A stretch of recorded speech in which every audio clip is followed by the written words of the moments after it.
My name is Kyle Cassidy. I'm the author of Armed America, Portraits of Gun Owners in Their Homes. In 2004, I was at a dinner party and found myself seated next to a former presidential campaign staffer. The election had just ended, and we were talking about his job. He mentioned that one of his duties was to help wrangle the gun vote, which was something that surprised me. I'd never thought of it as something that could be wrangled. When he mentioned that nearly half of the homes in America had guns in them, I became very curious as to who these people were, what they looked like, and how they lived. It dawned on me that it would be very interesting to drive across the country, meet gun owners, and ask them one question: why do you own a gun? I wanted to photograph people in their houses because I think the environment that people surround themselves with every day tells us a lot about them, especially when you're trying to convey what a person is like with only a single image. I also wanted to have, more than anything else, a book of compelling portraits that you could take the guns out of, and they would still be portraits of Americans and American families.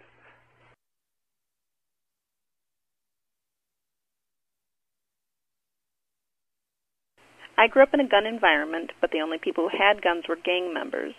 I thought that guns were bad things and only bad people had them. I had no exposure to any positive gun experiences, so I didn't know there were normal people who had guns. Rob took me shooting, and I had so much fun, and I was really impressed with how responsible everyone was. I felt like I was part of something very serious, fun, but everyone took it so seriously and so responsibly that I felt very safe. Now I want to go small game hunting because I love to cook. I want to learn to cook pheasant and rabbit. I want to learn how to butcher. I want to do it all the stuff that these old Wisconsin women seem to have been born knowing. I went through hunter safety when I was younger. The only time we ever saw guns was during hunting season. Then, during college, there was a place where you could rent guns and go target shooting. My friends and I started target shooting, and it really went from there. Now it's just become a really enjoyable pastime. Anybody who likes darts or pool or especially golf, anything like that, would also enjoy target shooting. I grew up in the South, and I come from a family of hunters. One of my first memories is learning to shoot a gun in my backyard.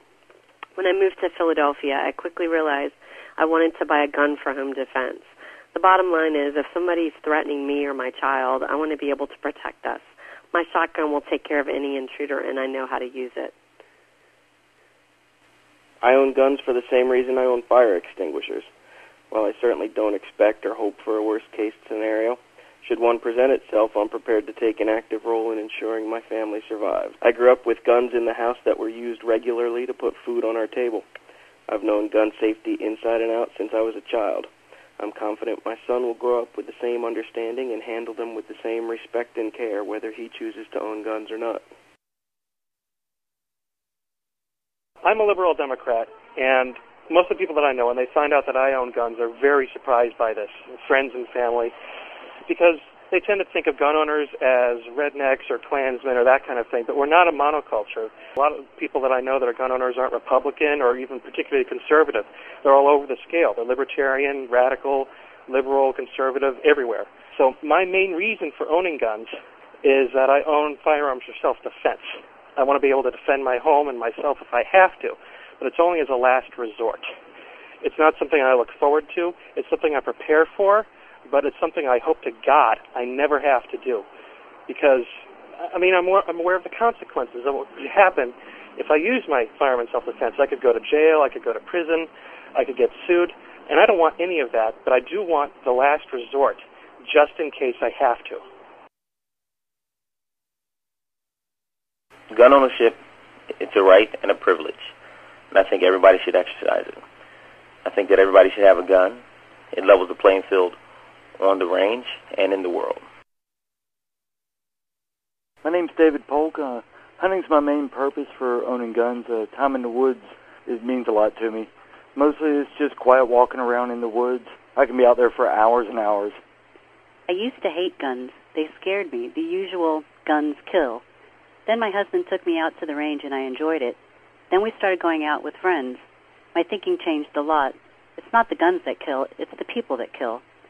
When the kids were younger, I wasn't sure I wanted anything dangerous in the house. Then I realized that there were plenty of things in the house more dangerous than an unloaded gun. I feel pretty good about it now. I just love to shoot. I own a gun mainly for hunting. I grew up around guns, grew up with my pop-up target shooting with me at the cabin, and shooting with my dad. He was the one who gave me my first .22, and that's what I started plinking with, and I grew to love it. Then I got my first deer with my Russian rifle, moved along to muzzleloaders and archery. But hunting's my main thing. I've shot 3 deer. The last one was with a flintlock, and it didn't even step after I shot. It just fell over. I have nothing against guns, but I have never had an urge to shoot any of them. I still think they're cool, and I love that we have them in the house, and that my friends are really impressed by the collection that we have. Well, my father was a Philadelphia police officer for over 30 years. 20-plus of those years were spent in the homicide division.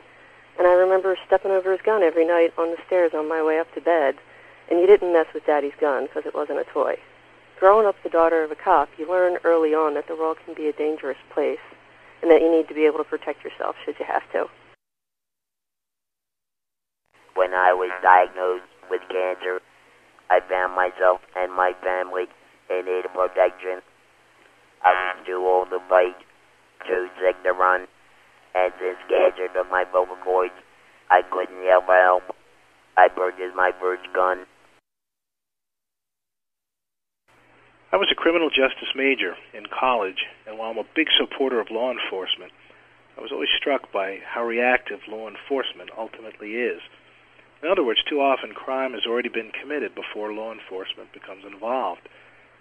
That sent me a strong and clear message. It's up to us as citizens to protect ourselves, our families, and our property.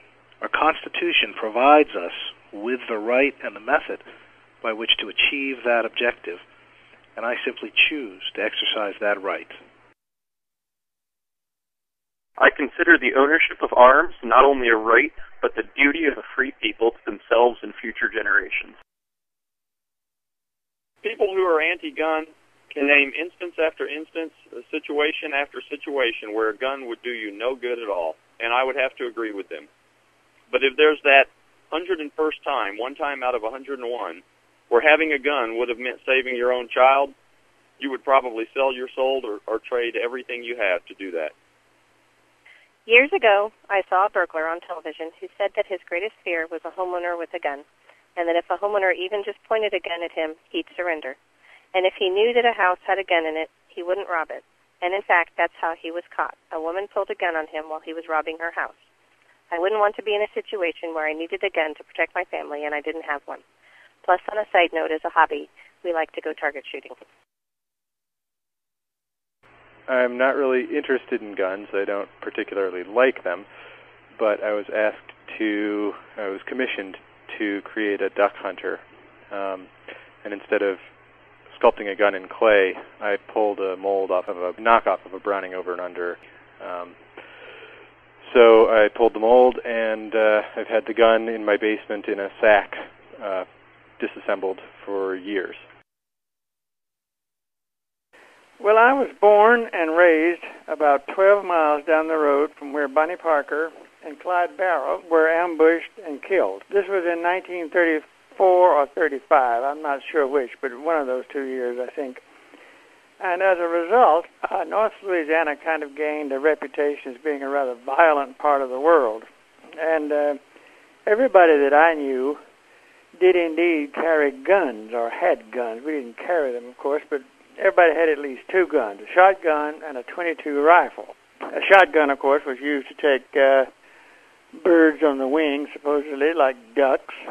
And the .22 rifle was very useful for shooting squirrels, which we ate with a great deal of enthusiasm because they were easy to kill and they made a delicious meal. But most of these weapons were looked upon as implements, I think I would say, for harvesting food, wild game, we can call it food, and harvesting may not be the right way to use, but that's how we use the weapons. We didn't go out and shoot anybody or shoot anything. Robbery was virtually unknown.